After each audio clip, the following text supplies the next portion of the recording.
Ovo je priča o Stefanu Nemanji, princu sa snom, da ujedini raštrkane srpske zemlje i stvori moćnu naciju. Bio je brilijantan vođa i žestok ratnik. Diplomatijom i odlučnim bitkama ujedinio je sve zemlje pod jednom zastavom. Ali njegova vizija nije bila samo vezana za zemlju.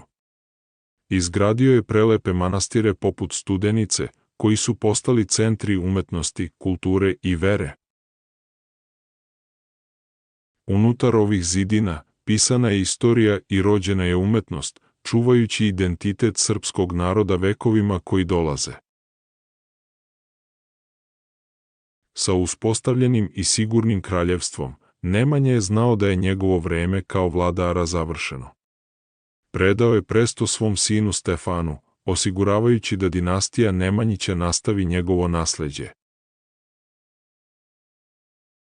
Ali njegov posljednji čin je bio njegov najveći. Napustio je krunu i postao monah, tražeći drugačiju vrstu mira. Njegovo duhovno putovanje učvrstilo je njegovo nasleđe kao osnivača i sveca. Ovo je priča o Stefanu Nemanji, čoveku koji je izgradio kraljevstvo, kulturu i duhovni identitet koji će trajati zauvek.